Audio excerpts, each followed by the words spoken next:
வணக்கம், குளோரியானி. இந்த காணொளியில அண்ணன் சீமான் அவர்களுடைய வேட்பாளர் தேர்வு பத்தி நான் எனக்கு தெரிஞ்சதை பேசலாம் அப்படின்னு நினைக்கிறேன். கண்டிப்பா அப்பட்டமான உண்மையை தான் நம்ம பேச போறோம். எங்கேயோ உட்கார்ந்துக்கிட்டு யாரோ சொல்றத கேட்டெல்லாம் நம்ம பேசல. நம்ம கண்ல பட்ட விஷயங்கள், அந்த இடத்துல வேட்பாளர் தேர்வுல சில வேட்பாளரை தேர்வு செய்யும்போது அதை பார்க்கக்கூடிய சந்தர்ப்பம் கிடைச்சதை வச்சும் நாம இந்த காணொளியில அதை சொல்ல வரோம். அதாவது பார்த்தீங்கன்னா, அண்ணன் அடிக்கடி ஒரு வார்த்தை சொல்லுவாங்க. நான் பொறுக்கு விதை மரபில் வந்தவன். நான் என்னுடைய வேட்பாளர்களை பொறுக்கி பொறுக்கி தான் எடுப்பேன் அப்படின்னு சொல்லுவாங்க. அதாவது பொறுக்குன உடனே வேற மாதிரியெல்லாம் நினச்சிட்டு இருக்கு. விசில் அடிச்சாங்க கூட்டம் பொறுக்கிட்டு தெரியும் இல்லையா, அது மாதிரி இல்லை. அந்த பொறுக்கித்தனம் இல்லை. விதைகளை பொறுக்கி எடுக்கிறது. அதாவது எப்படின்னா, விவசாயிகள் என்ன செய்வாங்கன்னா, விவசாயத்தில் விளைந்த அந்த பொருட்கள் அந்த காய்கறிகள் இல்லைன்னா நெல்மணிகள் எதா இருந்தாலும் அதோட விதைகள்லாம் முதல்ல காய்க்கிற அந்த விதைகளை அடுத்து உழவுக்காக விவசாயத்துக்காக எடுப்பாங்க. அதில் நல்ல செழுமையா கொழுமையா அவங்களுக்கு தெரியும் அந்த விதை எவ்வளவு வீரியமிக்கது அப்படிங்கிறதெல்லாம் தெரியும். இதை எதை வச்சு நான் சொல்கிறேன்னா, என்னுடைய சிறு பிராயத்தில் நாங்கள் ஒரு வீட்டில் எங்கள் ஊரில் வாடகை இருக்கும்போது வீட்டுக்கு பின்னாடி ஒரு கொஞ்சம் பெரிய இடம் காலியாக இருந்தது. நாங்கள் போகும்போது வெறும் முட்புதரம் கல்லுமும் பீங்கான் இதுமா தான் இருந்துச்சு. எங்கள் அப்பா என்ன செஞ்சாங்க, எங்கள் அப்பாவுக்கு செடி வளர்க்குறதுல கொஞ்சம் ஆர்வம் உண்டு. அதனால என்ன பண்ணாங்கன்னா, ஒத்த ஆளாக ஒரு வாரம் எடுத்துக்கிட்டாங்க. 1 வாரம் 2 வாரம் எடுத்துக்கிட்டு கொஞ்சம் கொஞ்சமாக செடிகளெல்லாம் அவங்களே வெட்டுக்கத்தி வச்சு வெட்டி வெட்டி கொத்தி கொத்தி எடுத்துட்டாங்க. கல்லுகளெல்லாம் கொஞ்சம் கொஞ்சம் பொறுக்கி பொறுக்கி ஓரம் போட்டாங்க. அந்த இடத்த கொஞ்சம் சுத்தம் பண்ணிட்டாங்க. சுத்தம் பண்ணி பார்க்கும்போது அது வெறும் வறண்ட மண்ணு மாதிரி அப்படிதான் இருந்தது. அப்போ எங்கள் அம்மா கூட சொன்னாங்க, இதுலலாம் எங்கே செடி வர போகுது, இதுக்கு இவ்வளோ மெனக்கெட்டிருக்கீங்களே அப்படின்னு சொல்லும்போது, அதெல்லாம் நான் வச்சா வரும் அப்படின்னு சொல்லி எங்கள் அப்பா ஒரு தடவை பார்த்தீங்கன்னா முழுக்க எள்ளு போட்டு பயிர் போட்டு எள் எடுத்திருக்கோம். அதே மாதிரி மக்காச்சோளம் ஓரங்களில் நட்டு மக்காச்சோளமும் எடுத்திருக்கோம். சாட்டை அவரைக்காய் அப்படின்னு ஒன்று போடுவோம். அதாவது வீட்டுக்கு பின்னாடி படியை ஒட்டி அந்த பின் முற்றத்தில் நிற்கும். சாட்டை அவரைக்காய்னா வெட்டுக்கத்தி மாதிரி இருக்கும். நாங்களே முதல் முறை அதை பார்க்குறோம். எங்கேருந்தோ அந்த விதையை எங்கள் அப்பா வாங்கிட்டு போட்டிருந்தாங்க. சாட்டை அவரைக்காய் வெட்டுக்கத்தி மாதிரியே இருக்கும். அப்படி அரிவாள் மாதிரி அப்படி இருக்கும்.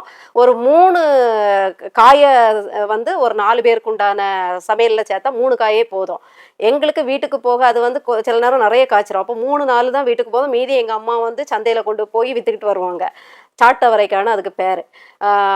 அது போட்டு எடுத்தோம். வாழை வச்சுருந்தாங்க. அடுத்தது பார்த்திங்கன்னா மரவள்ளி கிழங்கு போட்டு எடுத்தோம் ஒரு தடவை. அதே மாதிரி பீன்ஸு, அந்த இங்கிலீஷ் பீன்ஸுன்னு சொல்லுவாங்க, அதை சீத்தாப்பழம் மரத்தில் படத்தி விட்டுருந்தாங்க. அப்போது கத்திரிக்காய் அதே மாதிரி. இப்படி என்னென்ன விதையெல்லாம் கிடைக்குமோ, பூசணிக்காய் புடலங்காய் தொங்க விட்டுருந்தாங்க. வெள்ளரிக்காயெல்லாம் நாங்கள் காய்க்கவே விட மாட்டோம். நானும் என் தங்கச்சியும் பிஞ்சாக இருக்கும்போதே சாப்பிட்டு முடிச்சிருவோம். அப்போ நான் கவனிச்சிருக்கேன், எங்கள் அப்பா என்ன பண்ணுவாங்கன்னா, அந்த முதல்ல வர காய் கத்திரிக்காய், அந்த பீன்ஸில் முதல்ல வர ஒரு 5-6 காய் இதெல்லாம் எங்ககிட்ட பறிக்கக்கூடாதுன்றவாங்க. நான் ஒரு தடவை பீன்ஸ் பிஞ்சிலே எனக்கு சாப்பிட்றது பிடிக்கும்ன்ட்டு அப்பா விட்டு வச்சுருந்துருக்காங்க போல் நான் எடுத்து தின்னுட்டேன். எங்கள் அப்பாவுக்கு செம கோவம். ஏன்னா அது முதல் பீன்ஸு. அப்பா என்ன சொன்னாங்கன்னா, முதல்ல வர்றது மார்க்கத்தின்படி முதல் கனிகள் ஆலயத்துக்கு வைக்கணும், அதுக்கு அடுத்த கனிகளை இந்த விதைக்கு எடுப்பாங்க. அப்போ முதல் கனிகள் அப்படி ஒரு 5-6 விட்டுருப்பாங்க. ஆலயத்துக்கு கொஞ்சம், அடுத்து விதைக்குன்னு கொஞ்சம் விட்டுருப்பாங்க. அதை தொட்டோம்னா ரொம்ப கோவப்பட்டுருவாங்க. ஃபஸ்ட்டே எங்களெல்லாம் கூப்பிட்டு சொல்லிடுவாங்க, இது விட்டுருக்கேன், யாரும் படிக்கக்கூடாது அப்படி இப்படின்னு சொல்லிடுவாங்க. அதனால எனக்கு அண்ணன் சொல்றது புரிய வருது. நாங்கள் பெரிய விவசாய குடும்பம்லாம் கிடையாது. அந்த வீட்டில் இடம் இருந்தனால எங்கள் அப்பா அந்த ஒரு 5-6 வருஷம் மாற்றி அப்படி பயிர் போட்டு அவங்களுக்கு அந்த ஆர்வத்தில் செஞ்சது தான் அது. அப்படி பண்ணாங்க. அதனால எனக்கு அது ஞாபகம் இருக்கு. விதை அண்ணன் சொல்றது பொறுக்கு விதை மரபினன் அப்படிங்கும்போது என்னால் புரிஞ்சிக்க முடியுது. விதையை எப்படி பொறுக்கி விவசாயிகள் எடுப்பாங்க. நல்ல விளைச்சல் கொடுக்கணும், வீரியமிக்க விளைச்சல் கொடுக்கணும், நிறைய மகசூல் கொடுக்கணும்னா இந்த மாதிரி பொறுக்கி எடுத்து தான் வச்சு பக்குவப்படுத்தி அதை விதைப்பாங்க அப்படின்னு சொல்ல வர்றது எனக்கு இதுல புரியுது. அதை எதுக்கு அதை சொல்லுவாங்கன்னா, வேட்பாளர்களுக்கு சொல்லுவாங்க. ஒவ்வொரு வேட்பாளராக அவர் கிட்டத்தட்ட எல்லாரும் இன்னும் வேட்பாளர்களே அறிவிக்காத நிலையில அண்ணன் ஒரு வருடங்களுக்கு முன்பாகவே கொஞ்சம் கொஞ்சமா அறிவிக்க ஆரம்பிச்சிட்டாங்க. ஒவ்வொரு இடத்துலையும் அவர்கள் பொறுக்கி எடுத்து அந்த வேட்பாளர்கள் கிடைச்ச உடனே, திருப்தியான உடனே அந்தந்த இடத்துல அதை அறிவிச்சு அவங்கள வேலை செய்ய வச்சுட்டாங்க.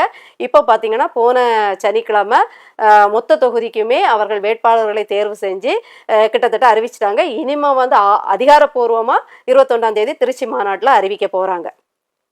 இதுல கூட நீங்க வேட்பாளர்கள் பார்த்தீங்கன்னா, அண்ணன் தேர்வு செய்கிற விதமே வித்தியாசமா இருக்கும். ஏன்னா ஒரு 4-5 வேட்பாளர்களை அவங்க தேர்வு செய்யும் போது தேர்தல் பணிக்காக நம்ம அலுவலகத்தில் இருக்கிறனால தேர்வு செய்கிற முறையும் பார்க்கக்கூடிய ஒரு சந்தர்ப்பம் கிடைச்சிது. உண்மையிலே சொல்றேன், மார்க்கத்தின்படியும் ஒரு மனிதன் உண்மையதான் பேசணும் அப்படிங்கிற சத்தியத்தின்படியும் சொல்றேன், வேட்பாளர்கள் வந்து உட்கார்ந்து அவங்க இந்தந்த வேட்பாளர்களை வர சொல்லு அப்படின்னு சொல்லியிருப்பாங்க. வரும்போது பணத்தை பத்தின பேச்சு அது எங்கேயுமே வரல. இன்னைக்கு முளைச்ச தவக்கல கட்சியா இருக்கட்டும், விண்ணப்ப படிவம்னு போட்டு அதுல சம்பாதிக்குது. திமுக கட்சி விண்ணப்ப படிவம் போட்டு அதுல 50,000 1,00,000 ஒரு விண்ணப்ப படிவத்துக்கே வாங்கி சம்பாதிக்கும்.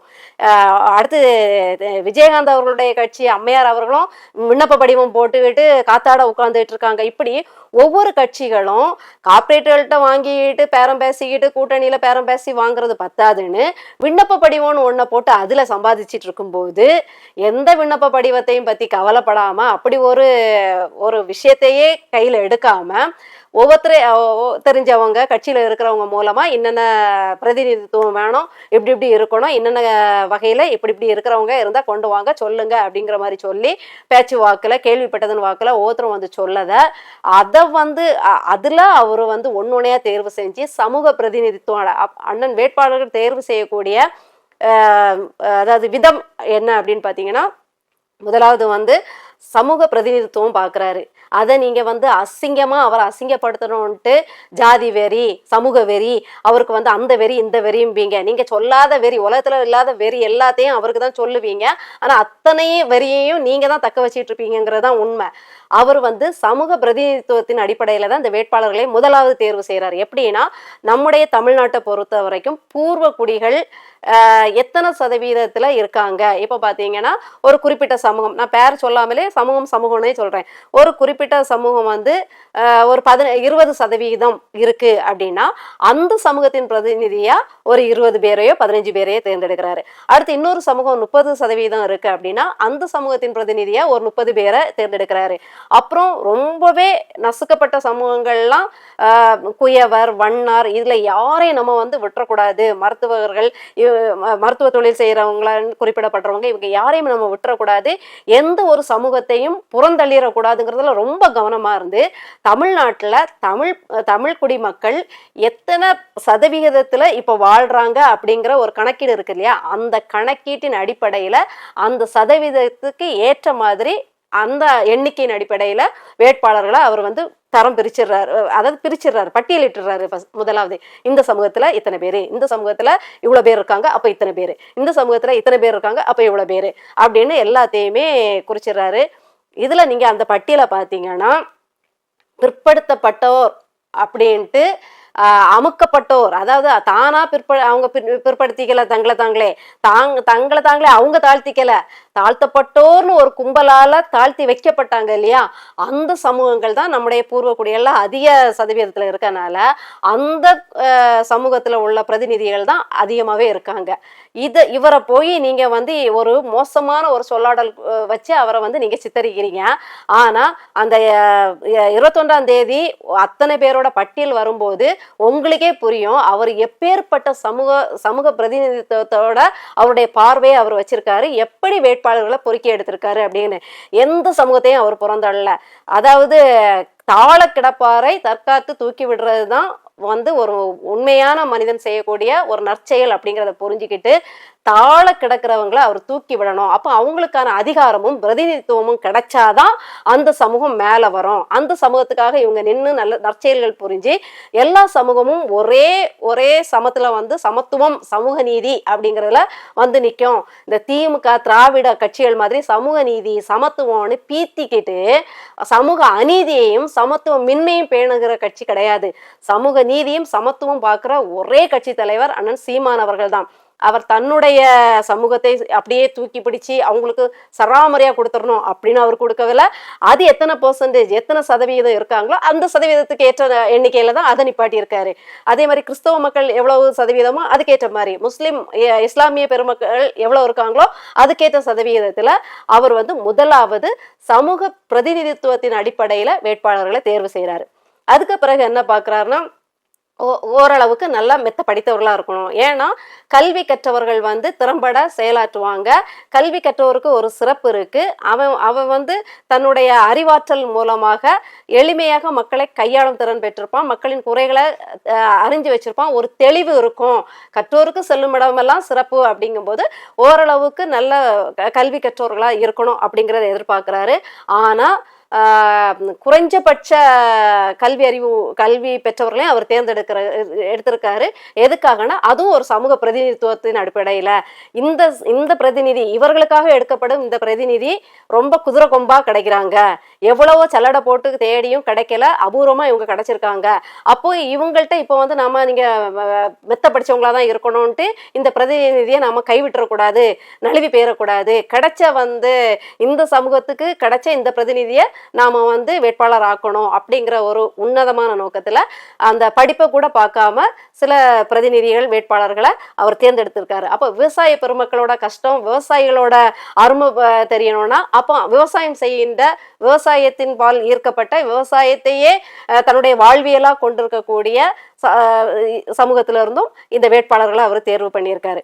அடுத்தது பாத்தீங்கன்னா சேவை செய்பவர்கள், சமூக அக்கறையோடு செயல்படுகிறவங்க, மருத்துவர்கள், சட்டம் பயின்றவர்கள். ஏன்னா ஒரு முதல்வர், அவருடைய அமைச்சரவை, மந்திரி, எம்எல்ஏக்கள் அப்படின்னு பார்க்கும்போது அவர்கள் எல்லாம் கலந்தவர்களா இருக்கணும். எல்லாரும் ஒரேடியா மருத்துவர்களை போட்டுட்டு இருக்க முடியாது, ஒரேடியா வக்கீல்களை போட்டுட்டு வழக்கறிஞர்களை போட முடியாது, ஒரேடியா விவசாயிகளையும் போட முடியாது, ஒரேடியா ஆசிரியர்களா போட்டுட்டு இருக்க முடியாது, ஒரேடியா மெத்த படித்தவர்கள் தான் போடணும் கிடையாது. எல்லாமும் எல்லாருக்கும். ஏன்னா இந்த சமூகங்கிறது அதாவது மக்கள் வாழுகின்ற இடம், மக்கள் வந்து எல்லா வகையிலையும் இருக்காங்க. பலதரப்பட்ட மக்களுக்கு ஏற்ற மாதிரி பலதரப்பட்ட திறமைகளை கொண்ட, தகுதிகளை கொண்ட, படிப்புகளை கொண்ட, பின்புலங்களை கொண்ட பிரதிநிதிகளை அவர் வேட்பாளராக தேர்ந்தெடுத்திருக்காரு. ஒரு 4-5 வேட்பாளர்கள் தேர்வு செய்யும் போது என் கண்ணால பார்த்த காட்சி, எங்கேயும் வந்து பணத்தை பத்தி அவர் பேசவே இல்லை. கட்சிக்கு எவ்வளவு நீங்க நன்கொடை கொடுப்பீங்கிற பேச்சு அவர் எடுக்கல. அவங்களும் அதை பத்தி எதுவும் பயந்துடக்கூடாது அப்படிங்கிறதுக்காகவே பேச்சிலே அவர் சொல்லிடுறாரு, நீங்க பணத்தை பத்தி கவலைப்படாதீங்க, ஏன்னா நாம ஆரியம் திராவிடம் போல பணத்தை அள்ளி வீசி பணத்தை வந்து லஞ்சமா கொடுத்து வாக்கு பெறவங்க கிடையாது. நமக்கு ஒரு 5 லட்சமோ 3 லட்சமோ இருந்தாலே போதும், நாம அனாவசிய செலவு செய்யறவங்க கிடையாது. நாம வந்து பனையூர் பண்ணையார் மாதிரி அரசியல் பண்ண போறது இல்ல. நேர்மையாளர்களுக்கு பணம் பொருட்டே கிடையாது.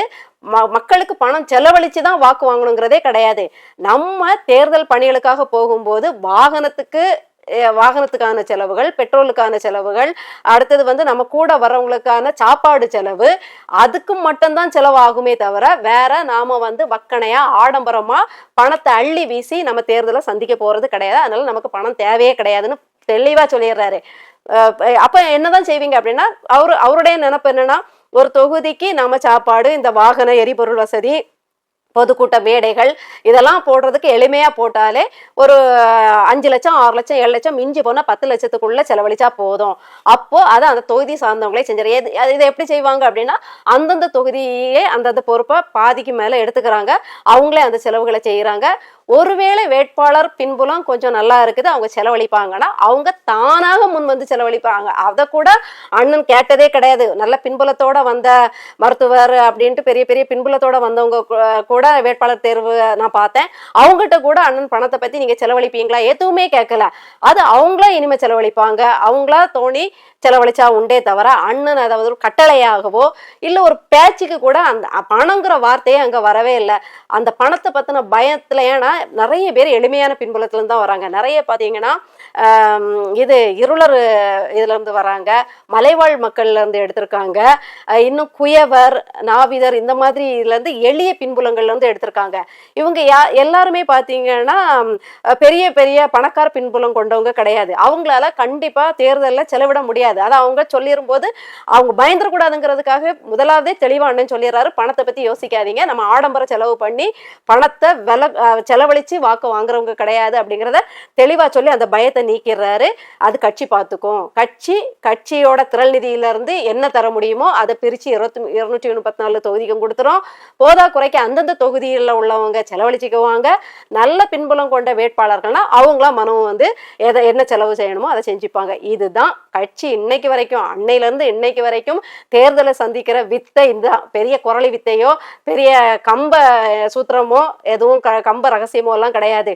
அவங்க பணத்தை அள்ளி வீசி எறிஞ்சி ஆடம்பரமா செலவழிச்சு அரியணை ஏறணும்னு பார்ப்பாங்க.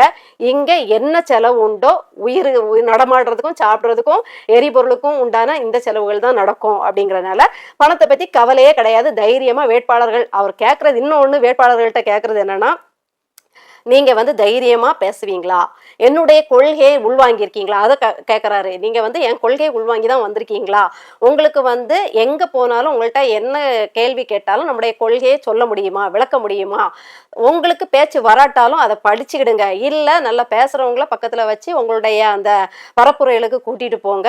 எங்களுடைய கொள்கையை நீங்க உள்வாங்கினாதான் நீங்க தைரியமா அதில் நிக்க முடியும். இன்னொன்னு, எந்த உருட்டல் மிரட்டலுக்கும் நீங்க பயப்படக்கூடாது. அடுத்த கட்சி பெரிய பெரிய இந்த ஆரியன் திராவிடம் எல்லாம் உங்களை விலை பேசுறதுக்கு நினைக்கும். அப்போ நீங்க துணிஞ்சு நிக்கணும். நான் உங்களுக்கு நிக்கிறேன், உங்க பின்னாடி இல்ல, உங்க கூடவே நான் தான் நிற்பேன். அந்த தைரியத்துல நீங்க செயல்பட்டா போதுங்கிறத அதையும் தெளிவா சொல்லிடுறாரு. அவங்க அதுக்கு ஒத்துக்கிறாங்க. இல்ல, எங்களுக்கு வந்து கொள்கையும் தெரியும், உங்க உங்க பேச்சை கேட்டு உங்களுடைய கொள்கை பிடிச்சனாலதான் நாங்க ஒத்துக்கிட்டு இதுக்கு வந்திருக்கோமே அப்படின்னு அவங்க சொல்றாங்க. இவ்வளவுதான் அவர் கேட்கிறாரு. அதுல வந்து என்னென்ன எந்தெந்த இடத்துல என்னென்ன பிரதிநிதித்துவம் இருக்கோ அந்தந்த இடங்கள்ல அவர் வந்து அவங்கள வந்து வேட்பாளராக நிறுத்துறாரு. இதுதான் அவர் செய்யக்கூடிய இதுதான் பொறுக்கு விதை மரபினன் அப்படின்னு அவர் மாறுதட்டி சொல்றதோட கருத்து இதுதான். இன்னொன்னு சிறப்பா இதுல சொல்ல வேண்டிய விஷயம் என்னன்னா, ஒரு ஆள் கேட்டாரு, அண்ணனை பார்த்து, அண்ணனார் அவர்களை பார்த்து கேட்டாரு, நீங்க எல்லாம் பொது தொகுதிக்கு ஆசைப்படலாமா அப்படின்ட்டு நக்கலா கேட்டா, அதே இடத்துலதான் இப்ப அண்ணன் அவர்கள் ஒட்டுணியா ஒட்டிக்கிட்டு வேற உட்கார்ந்துட்டு இருக்காரு, கூச்ச நாச்சமே இல்லாம. அப்படி நீங்கெல்லாம் இதுக்கு ஆசைப்படலாமா, அதாவது முடவன் கொம்பு தேனுக்கு ஆசைப்படலாமா, இவங்களே ஓங்கோல்ல இருந்து வந்த ஏதோ ஒரு என்ன சொல்றது, ஏதோ ஒரு சமூகத்தை சேர்ந்தவங்க, நம்ம தமிழ்நாட்டுக்காரர்களே கிடையாது, நம்ம தமிழ் குடிகளே கிடையாது, இவங்க நம்ம இடத்துல உட்காந்துக்கிட்டு நம்ம வீட்டுல உட்காந்துட்டு நம்ம இதுலயே சுகவாசியா உட்கார்ந்து அரியணை ஏறி உட்கார்ந்து ஆட்சி செஞ்சது மட்டும் இல்லாம, என்னவோ இவங்க வந்து தேவலோகத்துல இருந்து அப்படியே பொத்துக்கிட்டு விழுந்த சமூகம் மாதிரியும், கேட்ட அண்ணனார் அவர்கள் வந்து என்னவோ ரொம்ப நரகத்தின் வாசல்ல இருந்து வந்தது மாதிரியும், நீங்கெல்லாம் பொது தொகுதிக்கு. எனக்கு என்ன ஆச்சரியம்னா, இந்த வார்த்தையில இதை வந்து என்னுடைய திருமணம் முடிந்த புதுசுல என்னுடைய கணவனும் மாமனாரும் பேசும்போதுதான் இந்த சொல்லாடல என் காதுல விழுந்தது. இப்படி கேட்டவர் தெரியுமா கருணாநிதி அப்படின்னு பேசுற, அவ்வளவு மோசமான ஆளு, ஜாதி வெறியரு அப்படின்னு பேசும்போது நான் என் கணவர்கிட்ட கேட்டது, இதை சொல்ற கருணாநிதி என்ன பெரிய உயர் குலத்தை சார்ந்தவரா அப்படின்னு கேட்டேன். ஏன்னா அவருக்கு குலம் எல்லாம் நமக்கு தெரியாது. இல்ல, அப்ப என் கணவர் சொன்னாரு, அவங்க நம்ம தமிழ்நாட்டுக்காரங்களே கிடையாது, ஆந்திரா பக்கத்துல எங்கேயோ ஒரு மூலையில கிடந்தவங்க, நம்ம நாட்டுக்காரங்களும் கிடையாது, நம்ம குடிகளும் கிடையாது, பெரும்பான்மை சமூகம்னு பீத்திக்கிறதுக்கும் கிடையாது, எதுவுமே இல்லாத பரதேசி கூட்டம் வந்து நம்ம பூர்வக்குடி அண்ணாத்தையை பார்த்து கேட்டிருக்கு, நீங்கெல்லாம் பொது தொகுதிக்கு ஆசைப்படலாமான்னு கேட்டிருக்கு. அப்படிப்பட்ட நேரத்துல நம்முடைய அண்ணன் சீமான் அவர்கள் இதுக்கு முன்னாடியும் இந்த ஒரு புரட்சியை செஞ்சிருக்காரு. எப்படின்னா, தனி தொகுதியில நிக்கிறதுக்குன்னு தனியா, அதாவது ஒடுக்கப்பட்டோர், நசுக்கப்பட்டோர், பிற்படுத்தப்பட்டோர்னு இவங்க ஒரு பட்டியலில் வச்சிருக்காங்க இல்லையா, இவங்களெல்லாம் தனியா நிக்கிறதுக்குன்னு தனி தொகுதின்னு ஒதுக்கி வச்ச இடத்துல அண்ணன் சீமான் அவர்கள் தனி தொகுதியில தான் நீங்க நிக்கணும் அப்படின்னு சொன்ன அந்த இதையே உடச்சி எறிஞ்சு தகர்த்து எறிஞ்சுக்கிட்டு, அப்படிப்பட்ட பிற்படுத்தப்பட்டோர் அப்படின்னு சொல்லப்படுகின்ற பூர்வக்குடி வேட்பாளரை பொது தொகுதியில நிப்பாட்டி பெரிய புரட்சி செஞ்சிருக்காரு. அதுல வேற நிறைய பேர் கேட்பாங்க, தோக்க போறவங்க எங்க நின்னா என்னன்னு. 18 வருஷத்துக்கு முன்னாடி திமுக ஆரம்பிக்கும் போதும் தோத்துட்டு தான் இருந்துச்சு. அப்போ அதே மாதிரி டம்மி வேட்பாளரை போடுறாங்க அப்படிம்பாங்க. நான் கேட்கிறேன், இந்த திமுக கட்சி ஆரம்பிக்கும் போது முதல்ல வேட்பாளர் அறிவிச்சாங்க இல்லையா, அவங்க எல்லாம் என்ன பெரிய பின்லேடன், பில்கேட்ஸ், அமெரிக்க அதிபர், அடுத்தது ஆஸ்திரேலியா அதிபர், இல்லைன்னா பெரிய சுதந்திர போராட்ட தியாகிகள், செக்கிழுத்த செம்மல்களா வேட்பாளர்களா நின்னாங்க? டம்மி தானே. யாருக்கு தெரியும்? KN நேரு, பொன்முடி, இவங்களெல்லாம் இப்பதான் எல்லாருக்கும் தெரியும். அதுவும் எப்படி தெரியும்? நல்லது செஞ்சா தெரியும், ஊழல் செஞ்சு தெரியும். ஊடகத்துல ஊழல் செஞ்சாரு, இத்தனை கோடி அமைக்கிட்டாங்க, நீதிமன்றத்துல அப்படி போகுது, உச்ச நீதிமன்றத்துக்கு போயிருக்காங்கன்னு கேடு கெட்ட அசிங்கமான செயல்களை செஞ்சதுக்கு அது பரவிதான் இவர்களுடைய பேரம் மூஞ்சும் இப்ப நமக்கே தெரியுது. இவங்கெல்லாம் ஆரம்பத்துல நிக்கும் போது டம்மி தானே, சின்ன பசங்களா விடுறாங்க அப்படின்னா, இவங்கெல்லாம் ஆரம்பத்துல நிக்கும் போது இப்பதானே நேரு, பொன்முடி அவங்களுக்கெல்லாம் 70 வயசு, 75 வயசு, 65 வயசு. 30 வருஷத்துக்கு முன்னாடி அவங்களுக்கெல்லாம் என்ன வயசு? இதே இளைஞர்களா தானே வந்திருப்பாங்க. அப்போ வேணாம், நீங்க டம்மின்னு சொல்லும் போது எனக்கு ஒண்ணு மட்டும் நல்லாவே புரியுது, டம்மி தான். ஏன்னா உங்க திமுக, அதிமுக, பாஜக கூட்டம் மாதிரி ரவுடிசம் பண்ணி டான்களா வந்தவங்க கிடையாது. சாராயம் வித்து சாராய வியாபாரிகள், சாராய வருமானத்துல பணம் கொளிக்க தின்னு கொளுத்து வாழ்ந்தவங்க கிடையாது. அதே மாதிரி வந்து ரவுடிசம், கட்ட பஞ்சாயத்து பண்ணி ரவுடிகளின் தலைவனாக வலம் வந்த இவங்க கிடையாது. இந்த தகுதியெல்லாம் கிடையாதனால டம்மி வேட்பாளர்கள் தான். நீங்க சொல்றது ஒரு வகையில உண்மைதான். ஏன்னா உங்களை பொறுத்த வரைக்கும் 7 கொலை பண்ணவன், 80 படுபாதக செயல்கள் செஞ்சவன், திருடி பழைச்சவன், சாராயம் வித்தவன், கட்ட பஞ்சாயத்து பண்ணவன், மலையை உடைச்சவன், மண்ணை உடைச்சவன், பிக் பாக்கெட்காரன், இப்படி இந்த இழி செயல்களை செஞ்சவங்களை தான் நீங்கள் வேட்பாளராக்கி இன்னைக்கு பெரிய பெரிய அமைச்சர்களாக ஆக்கி அழகு பார்க்குறீங்க. அப்படி நீங்கள் ஒற்றுமைப்படுத்தி பார்க்கும்போது நாம் தமிழர் கட்சி இந்த எந்த அயோக்கிய அட்டூழிய செயல்கள்லையும் வராது. நேர்மையானவங்களா இருப்பாங்க, மெத்த படிச்சவங்களா இருப்பாங்க, சமூக அக்கறையோட இருப்பாங்க, கொள்கை கோட்பாடுகளோட நிற்பாங்க, வந்தா நல்லது செய்யணும்னு துடிப்போட செயல்படுவாங்க. அப்படி பார்க்கும்போது உங்க ரவுடிச கட்சிக்கு ஒற்றுமைப்படுத்தி பார்க்கும்போது டம்மி வேட்பாளராக இருக்கிறது எங்களுக்கு பெருமையா தான் இருக்குது. உங்களை மாதிரி அயோக்கிய வேட்பாளர்களா நாங்க இல்லை அப்படிங்கிறத இதுல சொல்லிக்கிறேன். ஆக மொத்தத்துல அண்ணனுடைய வேட்பாளர் தேர்வு அப்படிங்கிறது ஒரு சிறப்பான தேர்வு. இன்னொன்று அங்கொன்னு இங்கொன்னுமா, இப்போ இதுக்கு முன்னாடி நடந்த தேர்தலும் சரிதான், இப்போ தேர்ந்தெடுத்த வேட்பாளர்களும் சரிதான், எங்கேயோ ஒன்று அங்கொன்னு இங்கொன்னுமா சில புட்டிசல்களோ சில அரசல் புரசலான இதுகளோ இருக்கலாம். அதுக்கு இப்ப சக்கை இல்லை, எல்லாரும் சக்கை நல்ல சக்கையான்னு அப்படி ஊர்ல சொல்லுவாங்க, சக்கையா சூந்து பாக்குறதுக்கு அப்படிம்பாங்க. என்னன்னா இந்த சக்கை நல்ல சக்கையான்னு பாக்குறதுக்கு கத்தியை வச்சு இப்படி ஒரு 4 பக்கமும் இப்படி ஒரு ரவுண்டு போட்டு இப்படி எடுத்து பார்த்தா சக்கை உள்ள நல்லா இருக்கா இல்லையா கெட்டு போச்சான்னு தெரியும். சக்கைக்கு அப்படி பாத்துடலாம். சக்கைனா பலாப்பழத்துக்கு அப்படி பாத்துடலாம். ஆனா இது மனுஷங்க. இங்க ஓரளவுக்கு சமூக பிரதிநிதித்துவம், அவங்களுடைய பின்புலம், அவங்க என்ன படிச்சிருக்காங்க, அவங்க குடும்பம், இதை பத்தி மற்றவங்க சொல்லக்கூடிய அபிப்பிராயங்கள், அண்ணனுடைய ஒரு கூர்நோக்கி பார்க்கறது, அவங்கள ஆராய்ஞ்சு பார்க்குற இந்த திறன்கள், இதெல்லாம் வச்சு ஒரு வேட்பாளருக்கு தகுதியா இருக்காங்கன்னு அவங்க போடுறாங்க. அதையும் தாண்டி ஒரு சில இடங்கள்ல அந்த வேட்பாளர்களோ இல்ல அதை சுத்தி இருக்க விஷயங்களோ சின்ன சின்ன ஒரு முரண்பாடுகளோ இதுகளோ வரோம்னா இதெல்லாம் தவிர்க்க முடியாது.